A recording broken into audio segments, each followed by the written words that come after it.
Coming up on TekThing, did you get hacked? Let's all panic, everybody! Portable soldering iron picks run 68 malware scanners with one click, and why USB 2.0 ports won't die. It's all coming up on TekThing.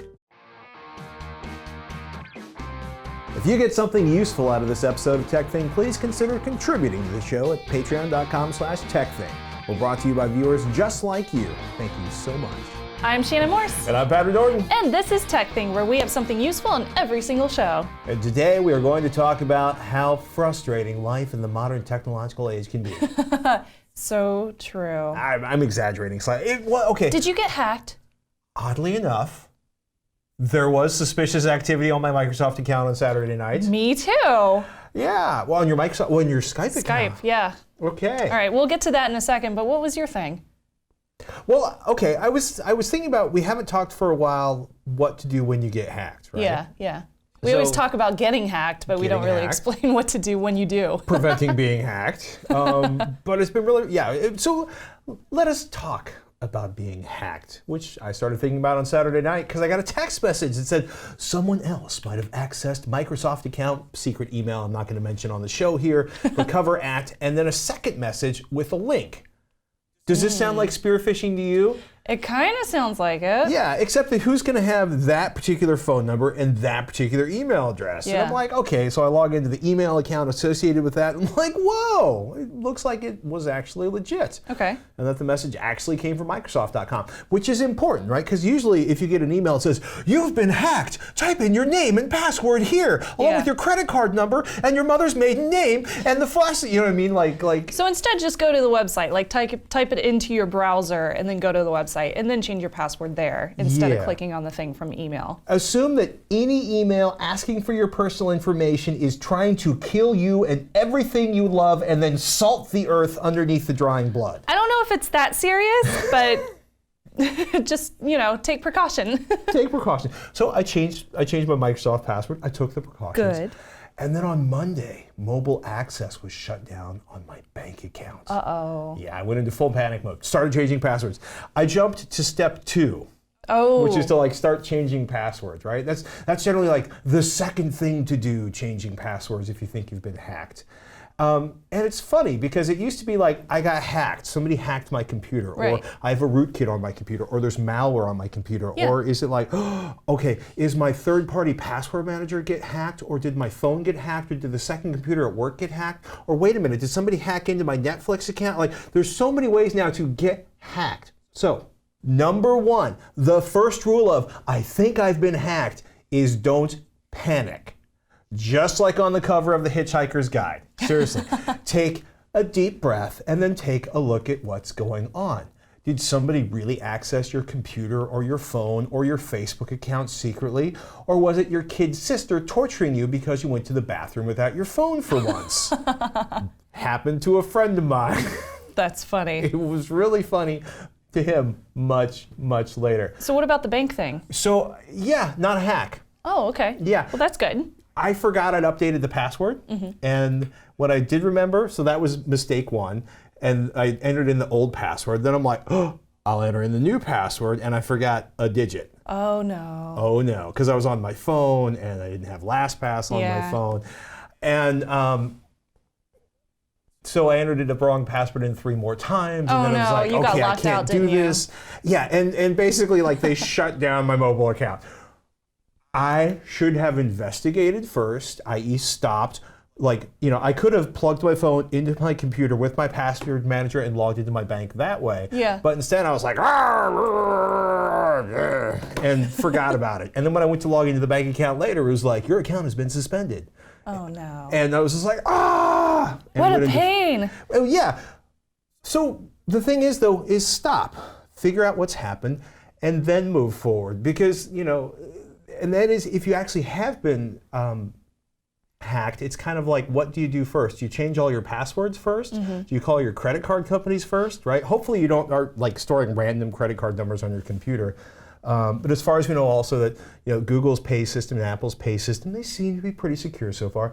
But, kind of the other second rule is recover your account. Yes. Which means going to Google or Amazon or Microsoft or whoever. And also, here's the thing. Today, just pause the video.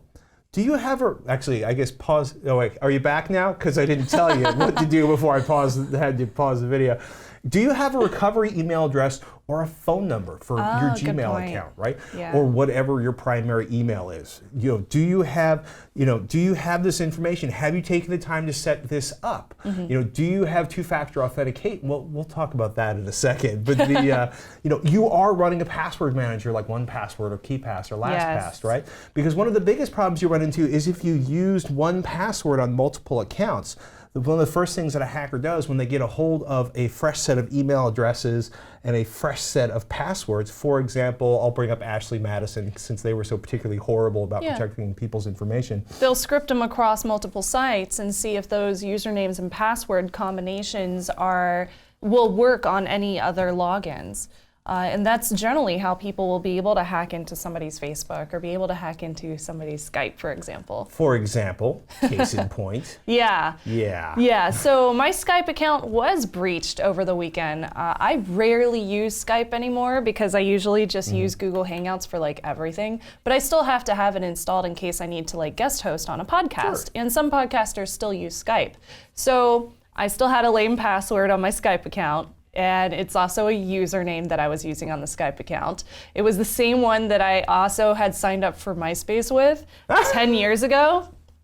And MySpace just got hacked, so I kind of forgot to change that. How many years has it been since you've been on MySpace? 10 years ago? I don't know. It's been almost a decade. So somebody apparently living over in Jakarta used my Skype account to send Baidu malware. So Baidu links that aren't actually Baidu, they actually go somewhere else. And Malwarebytes did an article on it, so I was able to look it up, to all my contacts. So if you're on my contacts list in Skype, really sorry about that. I did change my password on Skype, obviously, but it also made me wonder, because I was logging in and making sure, testing my new password, why don't they have two-factor authentication? And it's important, the point of two-factor authentication. Somebody can have your ATM card, but without the PIN code, they can't take the money off your ATM card. Of course, they can try to charge it, but that's a whole other thing. But if somebody if somebody beats me unconscious before my phone logs out, then they can get control of my Gmail account. But two-factor authentication makes it, dare I say, orders of magnitude harder to hack into. It does make it harder for somebody to hack into your account if you have 2FA. So for example, the dude in Jakarta, had I had 2FA on Skype, he doesn't have my phone, so he wouldn't have been able to log in unless he was able to like somehow get my phone from me and magically log in. But at that point, I probably would have, canceled everything. So okay. Before you comment in the YouTube section, turns out you can get two-factor authentication on Skype, but you have to go through Microsoft, which I feel like a lot of people are not going to know about this because they're going to log into Skype and expect to see it in Skype settings. You don't see anything about 2FA in Skype settings, which really irritated me. So I went over to this webpage, which is account.microsoft.com. This is where you can set up two-factor authentication for Skype. So I just want to show you this real quick because I figured it out.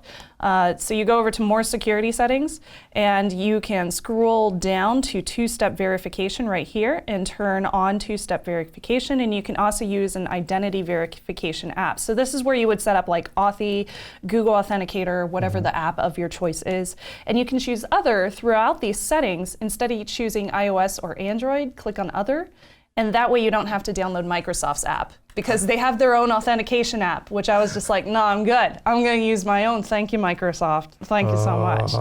Lastly, I decided I don't want to log in with my Skype username.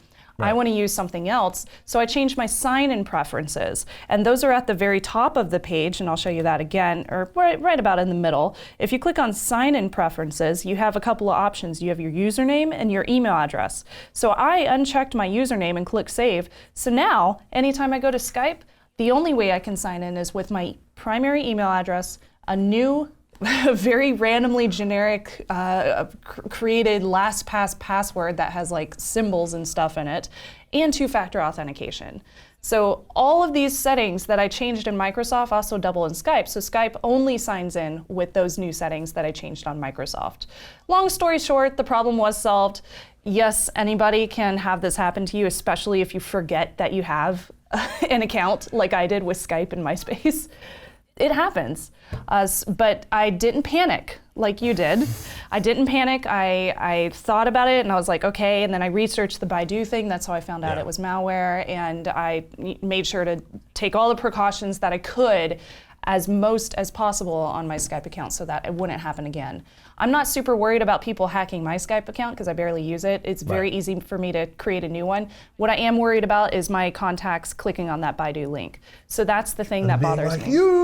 Yeah, and then they'd be mad at me, and I don't want people mad at me, so don't get mad at me. And that would also be the thing, contact people. Yes. Right? If you've been hacked, especially if you've been through an email hack or a Skype hack or something where it basically vomits over every single contact you've ever made, reach out to them. So, change your don't panic. See, I forgot it again. Don't panic. Change your passwords or recover your accounts, whichever one you want to work on first. Hopefully you are already working with two-factor authentication password managers, which make it so much easier to change passwords. And also, they will tell you, for example, LastPass goes through and says, these are really short, or these are the same password, you need to change them. They're very good with that. Totally forgot one of our favorite websites, haveibeenpwned.com. Great website. I typed this in an older email that I very rarely use. And look, breaches you were pwned in: Adobe, Dropbox, MySpace, R2 Games. Totally don't remember that one. And Trillion, something I haven't used in like 8 years. 6 years. So it's a good idea to take those precautions and check out Have I Been Pwned if you're curious if one of your own email addresses has been pwned in a previous breach. If you guys have any security questions, of course, you can always email us. I also do Hack5. TekThing. I also do Hack5, which is our security and penetration testing hacking show. I love those kind of questions. Yeah, I love those kind of questions. Email us, ask@tekthing.com, or you can tweet us @TekThing. And props to Troy Hunt for putting together haveibeenpwned.com, because it is an amazing, amazing resource. Run your email address through there. You might learn something scary. 3 questions answered, 3 reviews, 3 picks, all in 3 minutes. This week's rapid fire roundup is 3 different soldering irons. Woohoo! Irons. Are you ready? I am ready. Hold on. iBurley writes in, hey Patrick and Shannon, been a viewer for quite some time but never wrote in. I have a question that's sure to satisfy your DIY side. Basically, I'm looking for a good solution for a portable soldering iron. To be honest, the butane one seemed oddly risky, so I was hoping for battery powered, and I was wondering if you had an experience or recommendations. Thanks a ton, iBurley. Thank you, iBurley. And I'm glad you brought that up because it makes for an excellent roundup of really cool soldering irons. So first off, I'm going to recommend for you the Hakko FX901P. So this is a cordless soldering iron, and it takes 4 AA batteries, and it only costs around $30, so it's a really good price. So for this one, I would recommend using rechargeable batteries over regular batteries. For example, you can get some pretty good priced ones over at Amazon too. Amazon Basics sells their rechargeable batteries. This is a, 8-pack, and it's $15.99. So yes, they're a little bit more pricey than non-rechargeables, obviously, but they're rechargeable. So from what I have read with reviews of that Hakko soldering iron, it works much better with the rechargeables than with just ones that die quite quickly. I also want to mention with this Hakko soldering iron is they have replaceable tips as well. So if you find that this one has a dirty tip, you do not have to throw away the entire soldering iron. You can get a replaceable tip. However, the tips do cost $22. So they're a little bit pricey on that end. $32 soldering iron, $22 tip. You can see where all the money goes. For home use, in case you're looking for something that you want to plug into the wall, I love this one. It is called the Hakko FX888D, and this one comes with the stand and a little sponge for everything that you need, and it also comes with the stuff right here. What is that called? Copper wire? Brillo pad, but there's an actual Hakko. It's a soldering tip cleaner. I own like 4 of the standalone ones. They are amazing. It's very nice, and then it has the wonderful little metal stand, and this heats up to over, I believe, 800 degrees Fahrenheit, so it goes very high, and it is programmable, so you can program different temperatures in there, however you wish or whatever you need them for. It's much nicer than I love the Weller. It is much nicer, and with that With that comes a price with this one as well. It is $96, so closer to $100 for that one at home.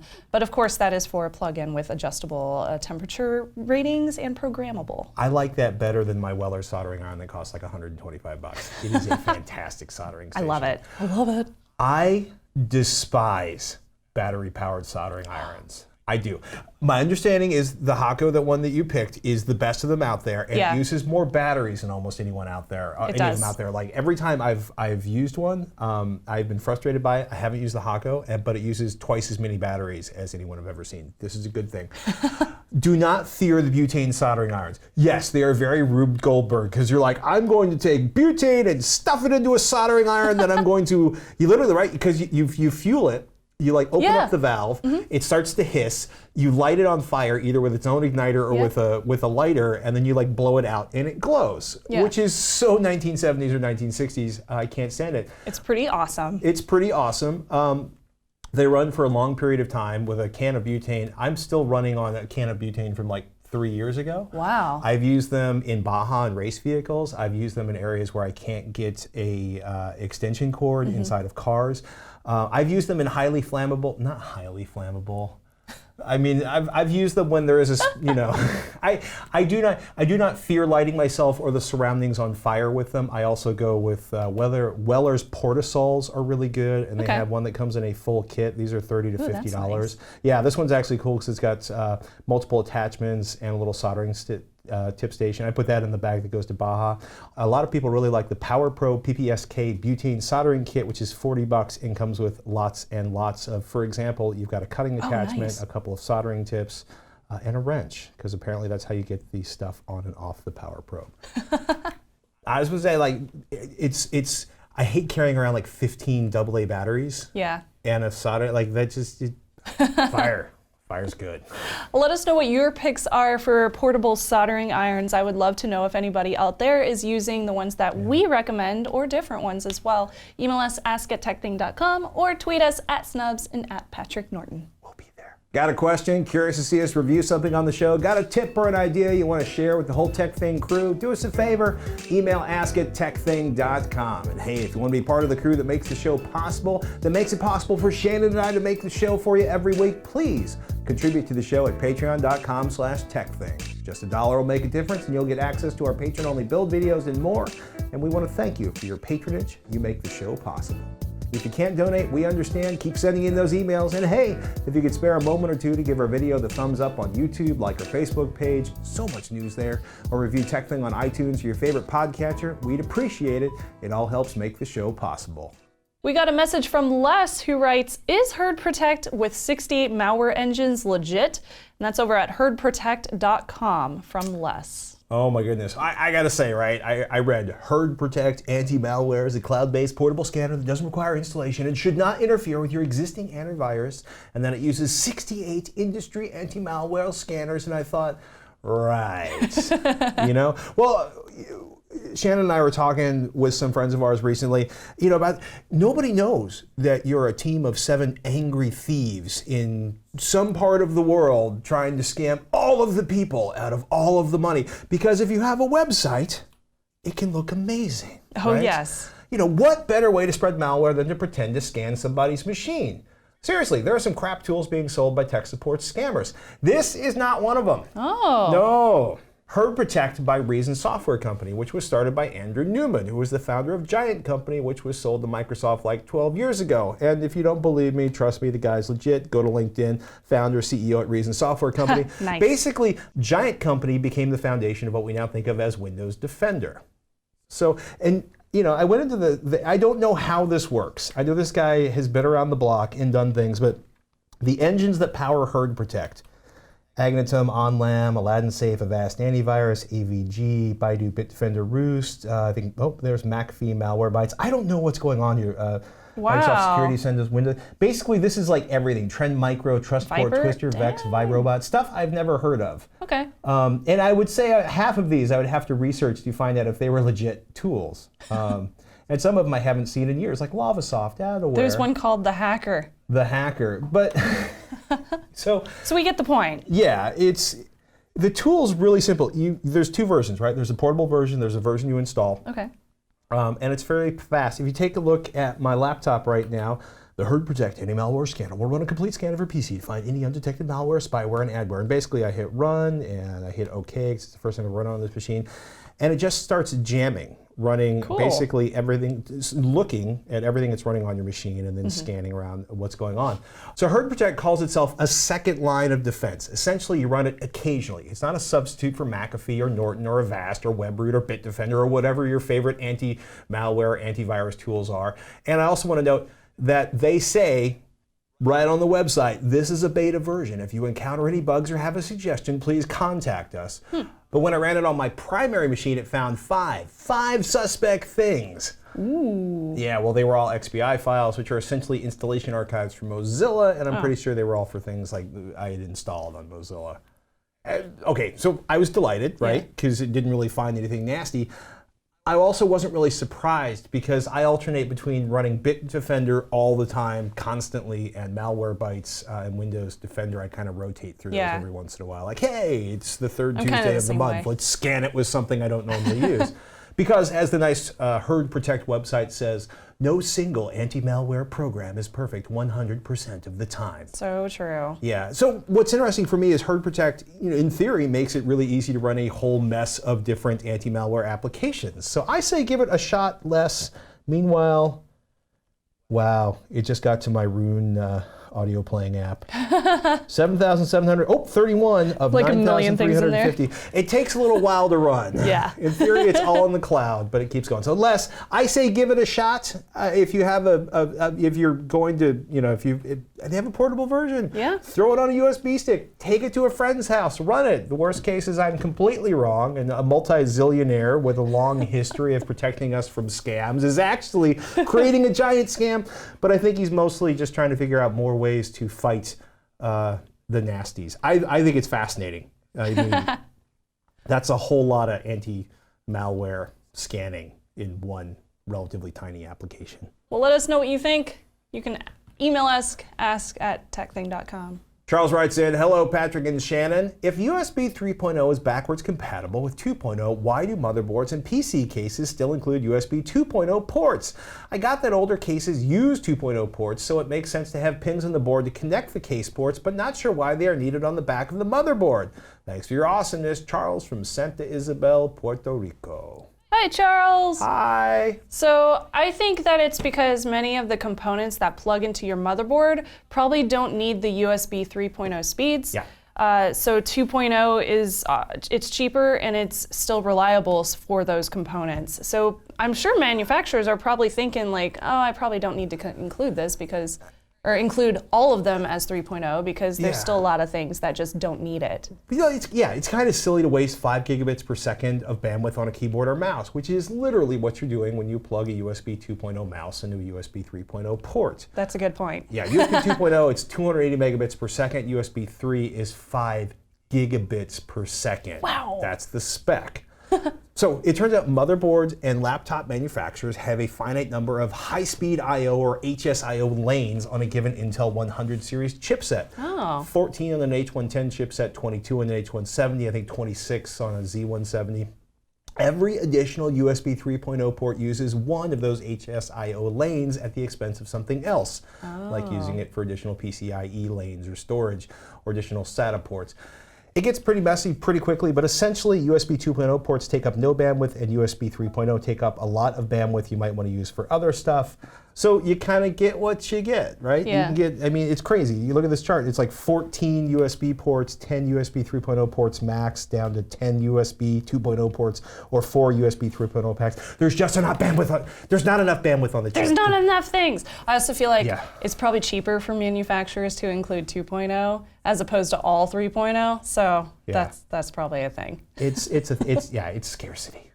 Like economics itself, scarcity. We also got an email from Pete who writes in ask@TekThing.com with some info on electronic earmuffs. He says, the hearing protection is 100% passive in them. Take the batteries out and then you get the exact same hearing protection from them. Nice. The electronic part allows you to hear the things you want to hear. The microphone replays everything it hears to speakers inside the muff. And if the sound it hears is too loud, i.e. a gunshot, it just doesn't replay that inside your ears. This makes it much easier to communicate with people on the range, as you don't have to shout loud enough for people to hear through their hearing protection. He also adds, if you are by yourself, the earmuffs do have a headphone jack, so you can pump music, not from an iPhone 7 of course, from your phone into the muffs. But I don't ever recommend any distractions like music or podcasts or audiobooks while handling guns. Stay focused on the guns, from Pete. I totally agree. I would also say stay focused on heavy machinery operation or chainsaws or anything else. Yes. It just takes one person walking up behind you and going boo while you're holding the chainsaw to ruin your whole That's all day. it takes. Trick or treat. Remember, once in a while, put down the phone, step away from the screen, close the laptop, and do something analog, like Jonathan, who posted on Facebook.com/TekThing. You guys talk about going analog. I'm at an Alliance LARP event this weekend, and there's nothing more analog than live action role playing. Awesome. I'm off to play with my friends with foam weapons in the dark. Jonathan from Connecticut, who's rocking, I do believe, deer horns on his head. Yeah. Love the beard, and that is a Stein, people. That's amazing. Is that a Stein? I thought it was one of those horns. Maybe it is a horn. A large drinking container. I don't care what it is, it looks amazing. You're awesome, Jonathan. If you have something analog to share with us, do us a favor, send it to us at ask@TekThing.com, at Facebook.com/TekThing, or a tweet. At TekThing. At TekThing. Yeah, that way we all get it. It gets so confusing. I'm Patrick Norton. I'm Shannon Morse. We'll see you next week on TekThing, assuming I don't panic and lock us out of the website.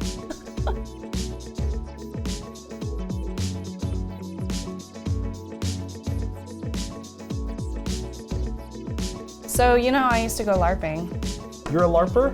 Not anymore. Like, I don't have time to do You're it. a But recovered LARPer? when I was in Missouri growing up, like in school, me and my friends would go LARPing. Yeah. How We hard would is dress up and we would go staffing, where you fight with You would staffs. wail at each other with quarterstaffs? Yeah. It was awesome. It was like Arya and that girl from Game of Thrones. We would just wail on each other. It was so much fun. My boys have wooden swords and they have Minecraft swords, and they've been like battling. Yeah. And you know, every so often one of them was like, "You hit me!" I'm like, "You were playing with wooden swords and wailing on each other." What do you expect? Yeah, you know. Maybe I should make them wear helmets when they're battling. It's usually like an arm strike and just somebody like. Yeah. Ah! Did you ever like? It hurts. You ever hit with a wooden sword? Kendo swords. That's why foam ones are good. Kendo swords hurt through the armor. I'm sure they do. Whack!